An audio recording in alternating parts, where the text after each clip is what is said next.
Hey, welcome to another edition of the Five Star Zone. I'm your host, Rico Beard. Howard off this week. He will be back next week. Let's just jump right into it. A couple of big primetime games in the Big Ten. Last week, not so great. This week's schedule is great.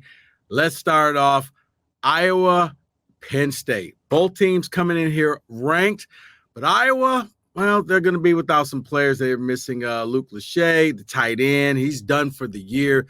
They're also missing a couple of running backs. Now, this is going to make things very, very difficult for K. McNamara and that Iowa offense. I mean, I think Brian Ferentz, we all know that he has to score a certain amount of points in order for him to keep his job. Well, points are going to be at a premium. Good thing you ran it up last week, because I don't think that if you give Manny Diaz a week knowing that you're -3 offensive weapons, it's not going to be a good thing. Manny Diaz, to me, maybe the best defensive coordinator in the Big Ten. He's got Penn State. That defense is humming. That's not even saying anything about their offense. I'm going to get to that in a second. But for Iowa, you got to do very simple. You're going to come in and try to run the ball. The problem is, as I said, Manny Diaz knows you got to try and run the ball. Can Cade beat you with his arm? Can he scramble? Can he make plays? Can he extend plays? Can he keep drives going? That's going to be the key. And playing it so late, the whiteout, it's never a good situation if you're Iowa. So for Penn State, you're coming in, you haven't had any turnovers the entire season. Can you keep that streak going? You look at what Drew Aller is doing. Drew Aller is really finding his own in the Big Ten. Drew Aller looks like he could be that guy. And you're looking at this offense, I mean, with the Singleton and the running back duo that you have at Allen, Penn State looks like they should go in here and just roll this game. And Iowa, you know, if this is the best that the Big Ten West has to offer, it's going to be another long year for the Big Ten West. It's going to be a lot to be said. Iowa's really holding up the entire Big Ten West, going up against Penn State, one of the leaders in the Big Ten East. If Iowa can make this game competitive or pull off the victory, it's going to say a lot for the Big Ten West. But right now, I mean, minus those three offensive players, Kirk Ferentz has really got his hands tied going into this game. This is not the team that you want to play minus those players. And like I said, Penn State coming in, not even turning over the ball. So you would hope that maybe you can get some help that way. They don't. They don't shoot themselves in the foot. That's what makes this team such a dangerous team in the Big Ten. The other game, Ohio State, Notre Dame. Another 7:30 game at Notre Dame. Sam Hartman starting his 50th game. Yeah, I'm not kidding, folks. He's been around that long. His 50th, 5-0 for Notre Dame.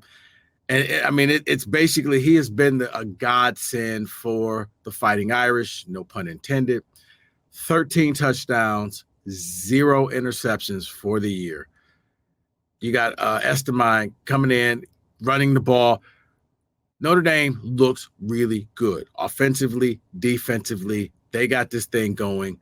Ohio State coming off of the Western Kentucky game where they were able to limit Western Kentucky to 10 points, which is good, because Notre Dame has a high-powered offense. Notre Dame has scored over 40 points in the last 4 games, and they've never done it 5 games in a row, and I don't think they're going to do it 5 games in a row this time. Can McCord come out there and lead this team? Now, he's starting to find Harrison. He's starting to look like he is getting more and more comfortable with this Brian Hartline offense. He's going to have his work cut out as well. Going into South Bend, it's a very – look, Notre Dame – at night, under the lights, with the crowd behind you, is a difficult place to play.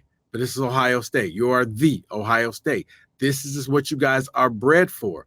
For the Buckeyes to go in there, I think they can get it done.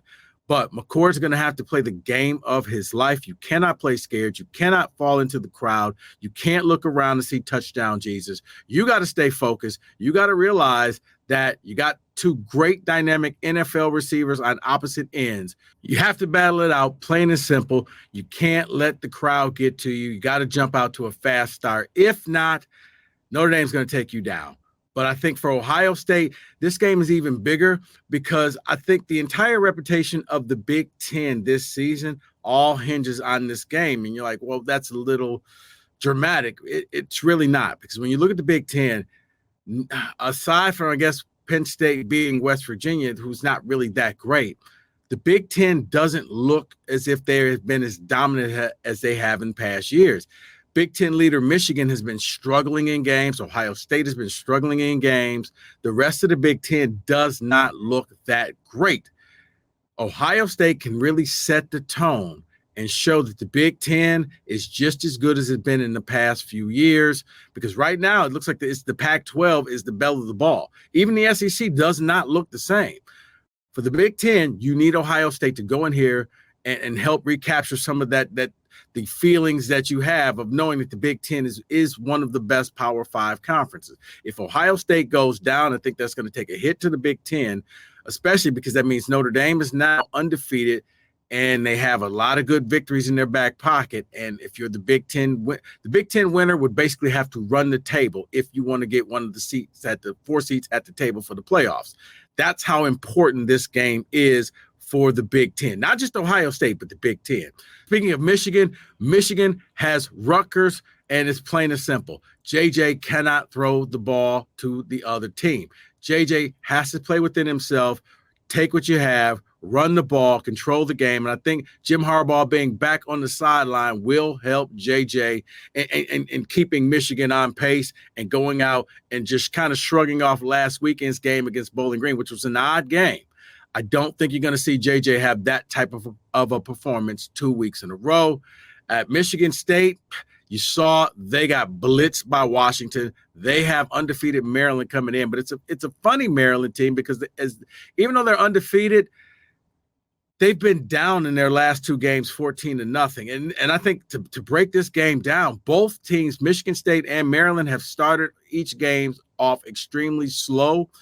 To me, as simplistic as it sounds, the first team that scores a touchdown, you're probably looking at the winner of the game because they're going to keep that ball rolling. Once Maryland gets to scoring points, they start humming. Once Michigan State gets to scoring points, they start humming.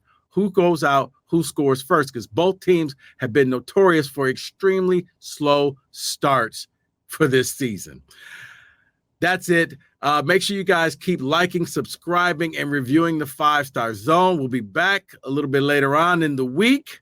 We'll break down this weekend's games. We'll have a Big Ten power ranking. We'll keep you updated on the coaching search at Michigan State, plus anything else that pops up within the Big Ten. Thanks for watching. Keep liking, subscribing, reviewing. Tell your friends. Thanks for watching the 5-Star Zone.